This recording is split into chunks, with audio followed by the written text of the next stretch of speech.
Ya, hubungan kita dengan sesama kita menjaga.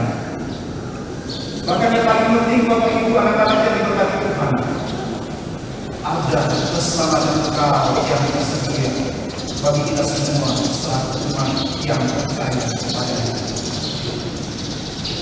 Bapak Ibu anak-anak serta orang-orang muda yang dikasihi oleh Tuhan kita Yesus Kristus,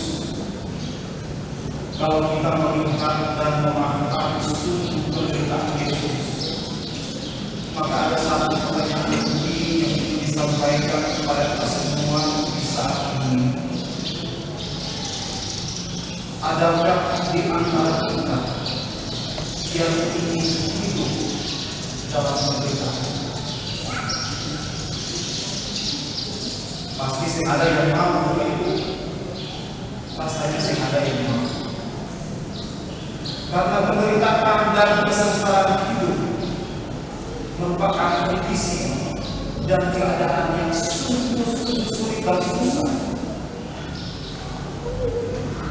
Keadaan dan kondisi yang terhimpit dan penuh kesesakan. Hal ini kemudian menjadi bertolak belakang dengan sifat dasar kita sebagai manusia yang ingin hidup pada kondisi yang aman, baik, bebas, dan leluasa. Tetapi sebagai anak-anak Tuhan, Bapak Ibu Jemaat, kita perlu sadar sungguh bahwa hidup ini bukan jalan tol yang lurus dan bebas hambatan. Hidup yang kita jalani tentu saja ada liku-likunya, ada manis pahitnya, ada sukacita, dan ada deritanya. Sehingga apabila sebagai orang Kristen yang mau tetap bertahan dan menjadi kuat dalam setiap musim kehidupan kita, maka tindakan berseru kepada Tuhan akan menolong kita untuk bertahan menghadapi berbagai penderitaan hidup. Penderitaan akan menjadi sebuah pemahaman yang mengajarkan kita untuk kuat, bahkan lebih kuat dari sebelumnya. Tentu saja Bapak Ibu dan anak-anak yang Tuhan Yesus kasihi, respon setiap kita terhadap setiap penderitaan yang datang itu berbeda-beda. Ibarat kita merebus telur dan ubi, meskipun diproses pada suhu yang sama 100 derajat Celcius, meskipun diproses dengan media yang sama, tetapi kemudian hasil akhir dari proses terhadap dua benda itu berbeda. Telur yang dari lunak kemudian menjadi tebu, sedangkan ubi yang dari tebu menjadi lunak. Demikian kita dalam respon setiap penderitaan yang datang berbeda-beda satu dengan lainnya. Ada yang responnya dengan kemarahan, bahkan marah pada Tuhan, kecewa, bimbang, putus asa, bahkan hilang pengharapan. Tetapi kemudian ada pula yang meresponnya dengan tetap berdoa, mengucap syukur, dan berserah diri sepenuhnya kepada Tuhan. Tentu hasil akhir dari proses ini juga berbeda. Akankah kita menjadi lebih kuat atau sebaliknya? Dan dalam konteks itulah Bapak Ibu, anak-anak serta orang muda yang dikasihi oleh Tuhan kita Yesus Kristus, maka bertahan dan berseru dalam penderitaan sebagai tema mingguan kita yang disampaikan sebagai pemaknaan kita atas minggu sengsara Kristus, bahwa sebagai anak Allah yang kudus, Ia adalah sengsara dan menderita hanya untuk membebaskan kita dari berbagai belenggu penderitaan. Bahwa sesungguhnya beban kita yang ditanggung-Nya dan dosa kita yang dipikul-Nya. Apa yang kita lakukan untuk membalas kebaikan Tuhan bagi kita, Bapak Ibu Jemaat? Jemaat yang diberkati Tuhan, hari ini kita belajar dari pengalaman Mazmur sebagai kesaksian iman yang memberikan contoh, yang memberikan teladan kepada kita semua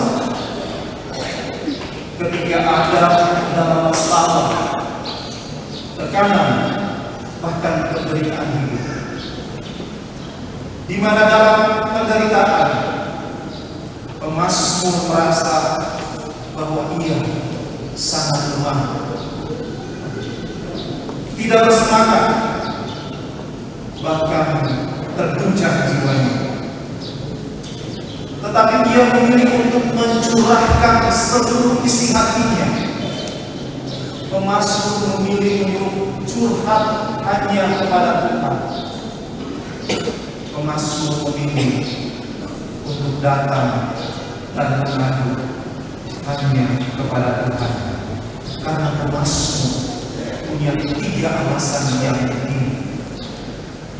Alasan yang pertama, pemazmur sama sekali tidak pernah mempersalahkan Allah. Ia tetap membangun pengharapan kepada kasih karunia Allah. Pemazmur sungguh-sungguh meyakini bahwa hanya Tuhan satu-satunya yang dapat diandalkan. Karena itu pemazmur bilang kepada Tuhan, "Sendengkanlah telingamu kepadaku dan dengarlah seruanku." Alasan yang kedua, Bapak Ibu Jemaat, bahwa pemazmur tetap berseru dalam penyerahan diri secara total kepada Tuhan. Ia sungguh-sungguh bergantung pada kedaulatan kuasa Tuhan, bahwa dunia telah berubah dalam banyak hal, bahkan semua buatan tangan Tuhan pada waktunya akan lenyap. Tetapi Tuhan yang Maha Kuasa, pengasih dan penyayang itu tetap ada. Tuhan tetap sama. Yang paling penting Bapak Ibu dan anak-anak, orang-orang muda dikasih Tuhan adalah bahwa fokus pemazmur kemudian berubah dari keadaan diri yang menderita karena kefanaan, berganti berfokus kepada Allah di dalam kekekalan. Karena itu kemudian ada pengharapan yang kuat kepada Allah. Hanya Tuhanlah satu-satunya yang dapat diandalkan. Alasan yang ketiga, buah dari ketaatan dan ketekunan yang Allah berikan adalah pengharapan kepada kehidupan yang kekal. Bapak Ibu anak-anak, orang-orang muda yang dikasihi oleh Tuhan Yesus Kristus, belajar dari pemazmur, pengalamannya dan keteladanan yang diberikan kepada kita semua yang hadir pada kebaktian di saat ini, maka ada 3 hal penting yang perlu kita lanjutkan, kita lakukan dalam kehidupan keseharian kita. Yang pertama, dalam penderitaan hidup yang kita alami, datanglah hanya kepada Tuhan. Sampaikanlah isi hati kita kepada Tuhan. Curhat hanya kepada Tuhan. Mengadulah hanya kepada Tuhan. Jangan kemudian ketika ada dalam penderitaan, ada masalah, Bapak Ibu kemudian mengadu, curhat di media sosial, atau misalnya jalan dari satu ke yang lain untuk mengadu. Jangan, Bapak Ibu jemaat, anak-anak dan orang-orang muda itu, karena kemanapun kita pergi, tidak akan ada jalan keluar yang terbaik selain kita datang dan mengadu, mencurahkan isi hati kita. Hal yang kedua ini khusus untuk orang-orang muda. Ketika ada dalam penderitaan hidup, jangan lari ke minuman keras, alkohol, narkoba, seks bebas, perjudian, bahkan kekerasan. Bapak Ibu jemaat, kalau ketemu